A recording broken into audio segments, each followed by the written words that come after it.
Olympia SG-3. Look at that little guy. Little guy. Hey everybody, this is Joe. Welcome back to the Typewriter video series. You guys know me well enough to know that I've had this ongoing love affair with ultra portable typewriters, like for instance the little Hermes Rocket. Right? Such a great little typewriter. This little guy weighs in at 3,766 grams, which is about 8 pounds, 4.8 ounces. This guy over here, this is an Olympia SG-3, and this weighs in at about 36 pounds. So this is about almost 4 times, maybe 3.5 times heavier than the Hermes Rocket, and certainly much bigger. You could almost stand the Hermes Rocket up on end, and maybe if you count the height of the paper support here, it would be about the same height as it would still be taller, right? You could put a lot of Hermes Rockets next to this Olympia. You could probably stack 2 of them up just and still clear the underside of the carriage on the Olympia. So quite a bit of difference in size and weight for sure. And this is actually my first full-size typewriter that I've owned. I think the largest portable typewriter I've owned up to this point has been the Olivetti Underwood 21, but it has a carrying case that has a handle, and in theory it's portable. But this is certainly a heavy typewriter. This is every bit the same weight as an IBM Selectric 2, I'd say. And I got this last weekend at the Spring 2019 ABQ Type Out at Penny Smith's Paper. And this typewriter was a gift of one of our local members of our little Albuquerque Typewriter Society group. And she bequeathed this to me in exchange for the fact that I gave her a typewriter. And she wasn't using this. What a great machine this is. I want to talk about the Olympia SG-3. Okay, let's get this thing centered up. Okay. You know, this typewriter is big enough that I need a wider lens. But anyways, okay, let's look at the features of it, shall we? Well, near the top of the keyboard, you have the tabulator bar with a tab set button and a tab erase button, and that is a full tabulator. And it has an older style keyboard. It lacks the number 1, but it does have a plus equals. And it has an exclamation mark and a 3/4 fraction, a 1/4 and 1/2 fraction, and an actual universal fraction symbol, as well as a caret symbol. And other than that, it's a pretty standard US style keyboard. Your bichrome setting is on the left, and your touch selector is on the right here, and of course your space bar is right there.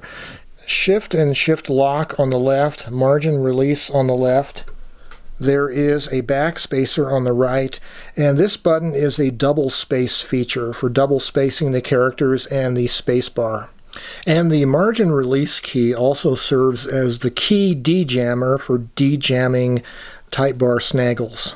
Okay, on the left side of the carriage you have your left platen knob, and you have this button that releases the line ratcheting. You have your carriage release lever on the left side. You just push it down.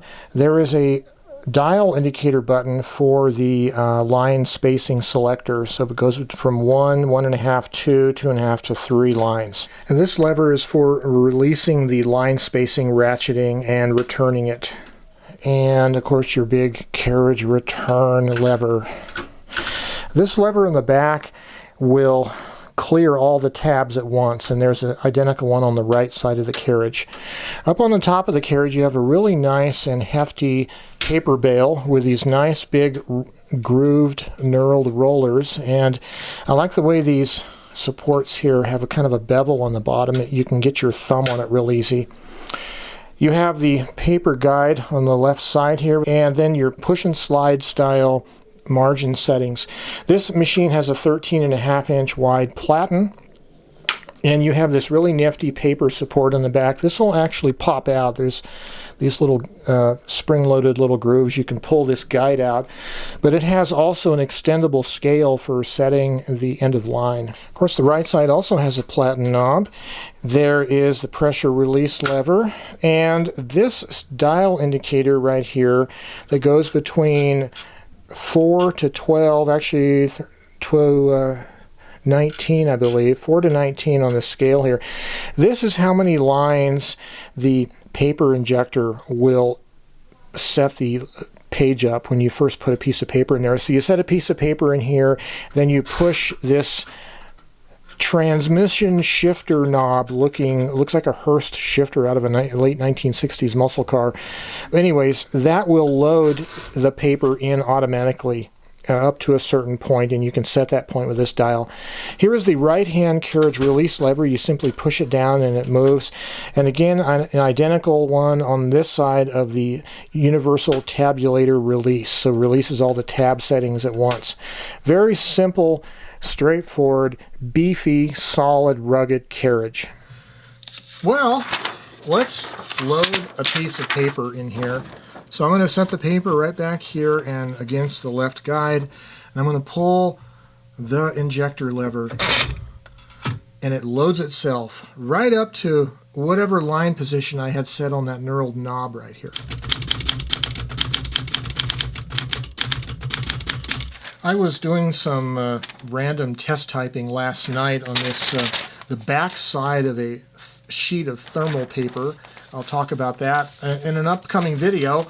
Just wonderful print quality. That's probably got to be close to the nicest typing manual typewriter I have in terms of the type alignment, just the look of the print. This has a 12 character per inch typeface. It's 12 character per inch. It's 6 lines to the inch vertically. I'd like to show you an interesting little feature it has. So first we're going to take the whole front panel off. So we're going to pull up on the top and the front here, and that allows us to remove the entire face of the typewriter. This is probably cast aluminum. Typical Olympia build quality, but something I wanted to show you, there's these 2 yellow levers, and we're going to push them back toward the rear of the typewriter.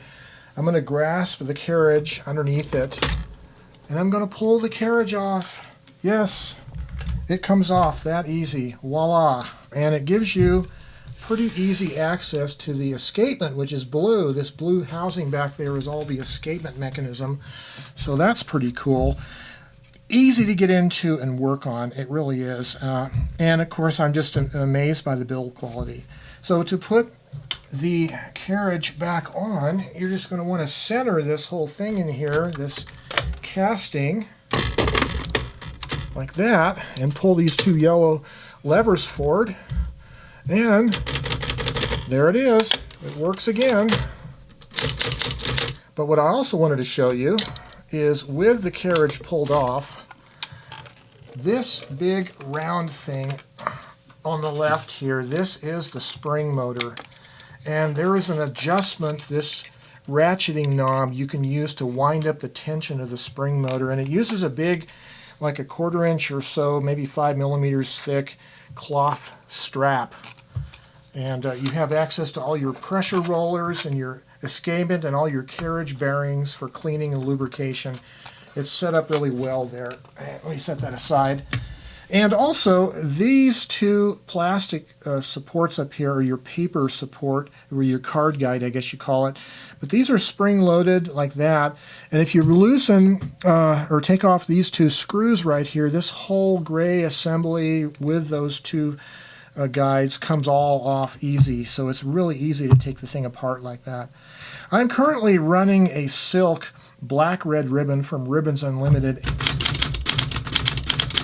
So last weekend, I got together with Kevin Kittle and Diane Mayer at Kevin's house. And Diane had brought her Smith Premier 10, and Kevin had his Underwood Model 6, and I had the Olympia SG-3. So these were all bigger typewriters. We sat out on his patio and had a great typing session. And I noticed an interesting phenomenon with this typewriter that I've never really noticed before with typewriters. being as how this is my first large typewriter. And that is to do, if you compare this experience with, let's say, an ultra portable like the Hermes Rocket, this is the kind of portable typewriter I've been used to. And when you use this kind of a typewriter, you're kind of looking down at the typewriter. You're looking down at the keyboard, down at the work, down at the table. And if you take your eyes off of it and raise your gaze up, you're going to see the visual, perhaps, distraction around you. You have to purposely look down to look at the work. But with the Olympia, this typewriter is a huge, massive front face. And in the top edge of the typewriter goes all the way up to here. And my paper goes up to here, so above my eyesight level. And it presents this kind of wall that blocks off the view from behind me. Even if it's a non-distractive environment to begin with, this just presents even less of a distraction. It focuses you right onto the keyboard and the work. The work is a little more at eye level. It's not so far down. You have the big front fascia of the machine that just imposes itself and says, you're here in front of a typewriter and you're typing, you're working. And it was amazing how easy it was to get into that typing zone, that focused writing space with this machine. You know, there's two things about this that separates it apart from an ultra portable, let's say. Mainly is the weight and the size, right? The weight is, you don't want to carry this machine around with you to your favorite coffee shop. I mean, in theory, you could. I took it over to Kevin's house, certainly, but it's 36 pounds of carrying, and it doesn't have a case to carry it in, and there's no carriage lock, so you got to be careful to make sure the carriage doesn't slide around when you're carrying it. You're going to be picking it up out of your car and putting it immediately down on a surface, a table, and not moving it very often. And around the house, you're most likely going to be leaving it in one spot, like my typing table, and that's where it'll be. So that's the first thing, is the weight of it. But the size issue is actually a positive thing I've found. It really does present itself as the primary part of your central part of my vision. All I can see is typewriter. And yeah, it centers my mind. It's a real subtle thing, but it really does. It centers my mind on the work. And that was surprising. I hadn't realized it before. And the funny thing is, as soon as I mentioned that to Kevin, he immediately said, yes, I know what you're talking about. A bigger typewriter helps you focus right in on the work. That was surprising. I didn't know that before. Earlier I talked about the weight of the typewriter. Its heft makes it not ideal for a portable typewriter. This is not a portable typewriter, believe me. But one of the things about its weight that I think is a positive thing is the physical heft of the carriage. The controls on the carriage are big. You know, the levers, like this lever here for releasing the ratcheting, and the carriage return lever. Even the paper bail. I love the paper bail because it is so heavy. The big brackets on the side are just beefy. They have these nice angled fronts that you can get your thumb into easily.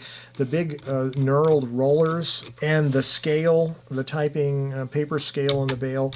Everything is nice and big. The knobs are big. It's just easy to hold and easy to control. It doesn't have the fiddliness of a smaller machine. And that was surprising to me. I didn't realize how much I would like that, but the general heft of it is just very impressive. And I find myself being able to touch type on this machine surprisingly easy. Really am surprised about it. So let's talk a little bit about the general condition of this particular machine. When I first started using it at the type out, one of the things that immediately struck me was some of the keys were almost hard to push down, almost impossible to move, and then they would break free. When I got it home, I did some extensive cleaning of the slots of the segment and in the linkages with some lacquer thinner and alcohol, the normal kinds of things I use. But after letting the typewriter sit for a while, it would still do it. In fact, when I tried it this morning, it still did it. And so what I found was a solution to that. And I'm going to pull the front body panel off again.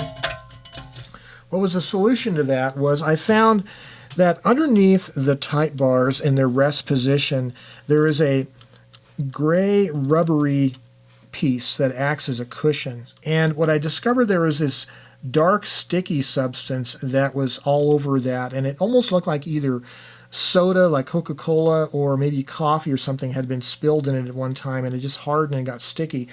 The back sides of each of the type slugs had that sticky stuff on it, and I had to actually take a razor knife and kind of scrape off the sticky stuff and then take some alcohol and finish cleaning it off. I had to do that to all the type slugs themselves. But since I've done that, it's been nice and easy, no sticking, and actually the typing action seems even a little bit easier. So I suspect the type bars, the type slugs I should say, were just sticking to this little cushion when they retracted to their rest position. But there was some cat hair in the typewriter. And by the way, the typewriter's name is Quimby, because that was the name of the cat that loved to sit on top of the typewriter and sleep. And I don't know what it is about cats and typewriters, but that seems to be a thing, apparently. So I've tried to clean as much of the cat hair out as I can, and it's pretty clean now.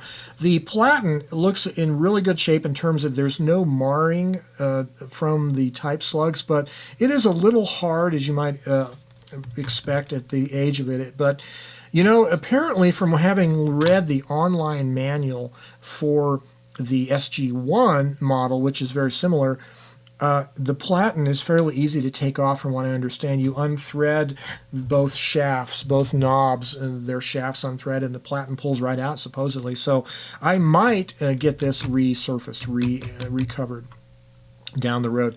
Other than that, though, the main problem that this typewriter had, it had a little bit of piling up of the letters. They would occasionally not space properly.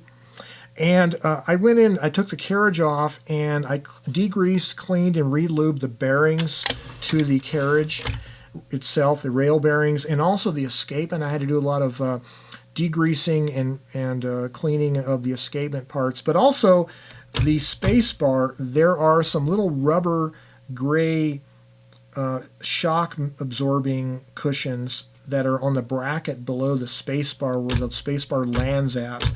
And those had been cut irregularly, like somebody took a razor knife and kind of cut them down for some reason. And so they're not new condition, and they're not the right thickness. And so that was affecting the spacing.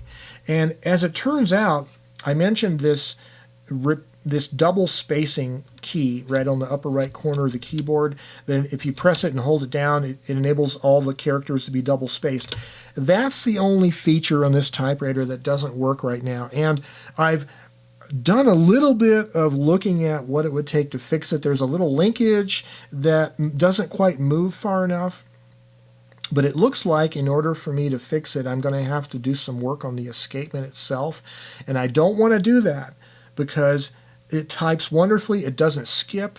And even if Kevin, his heavy hand, can't make it skip, I can't make it skip. And it's not piling up letters anymore since I did the degreasing. So it types wonderfully. I don't want to risk screwing something up by getting into the escapement to fix this feature, this double spacing feature that I really probably won't use. What else? Oh yeah, so there is a dampener, a governor, if you call it that, for the escapement.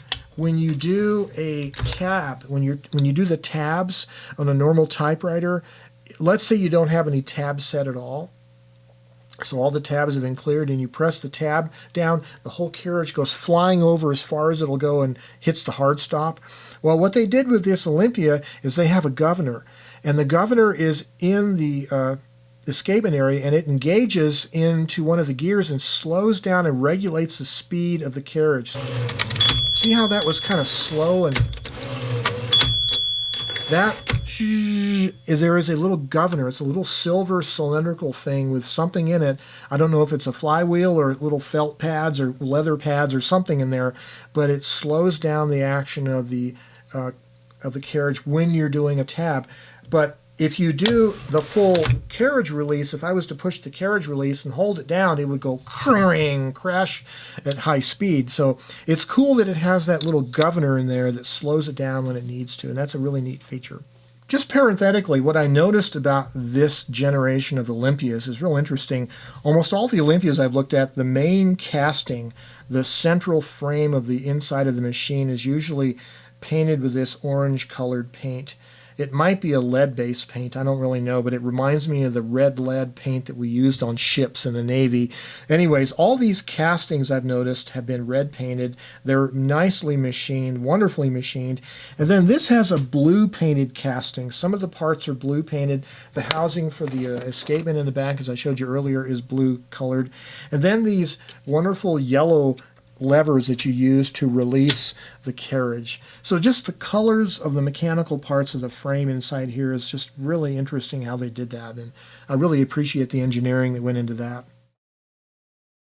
Now, one of the things that Kevin and I have been having fun with in the last few months is when we get together, if we have a drink, we started noticing that certain typewriters have better clearances underneath the platen knob in the carriage for a drinking glass, and we kind of started joking around about the different size typewriters and what kind of glass you need to clear it. Now, of the three typewriters, the three full-size typewriters that we had last week at Kevin's house, I think the Smith Premier 10 had the highest clearance on the platen, on the carriage. So it would actually be able to take a drinking glass like this. And then Kevin's Underwood Model 6 had the second highest clearance. And then this particular carriage does allow this size, kind of a Scotch glass or whatever, to be put underneath it. But it's not quite as much clearance as would permit a taller tumbler like this to be put underneath it. So this is more of a, shorter glass, but certainly a lot more room than a lot of my portable machines, like the Hermes Rocket. You would, I don't know, maybe a thimble full of something you could put underneath it, a little tiny container. But, even a taller, I have my afternoon tea going on here, so that clears the tea pretty nicely, so you could be sitting here writing and just set your mug there, and you don't have to worry about, knocking it over or anything, So that's always a concern. That's always an important thing when you're writing. You've got to have a beverage next to you. So one of the other things that I really like about this machine is how good the touch is. It has that typical Olympia feel, but it's a little tighter and smoother than an SM model, at least in my experience. Although my SM3, or my wife's SM3 actually, her SM3 is wonderful, but some of the later, like SM9s I've had, they had that little bit kind of a looser kind of a feel that wasn't quite like the old ones, but this is really nice. The date on this machine, according to the serial number database, is about 1965, so mid-1960s for this machine, but it has a great touch, and I enjoy using it, and it really is a machine that you can put a lot of words down on paper. It is for sure a serious writing instrument. Not a portable typewriter by any means. You're not going to take this to your local coffee shop unless you're trying to make a statement. And this will definitely make a statement for sure. Well, Olympia SG-3, a behemoth of a machine, a wonderful machine, wonderfully engineered, wonderfully heavy, hefty, and a great writing machine. Probably one of the few of the best manual typewriters and biggest manual typewriters ever made, but this is a solid workhorse office serious writing machine.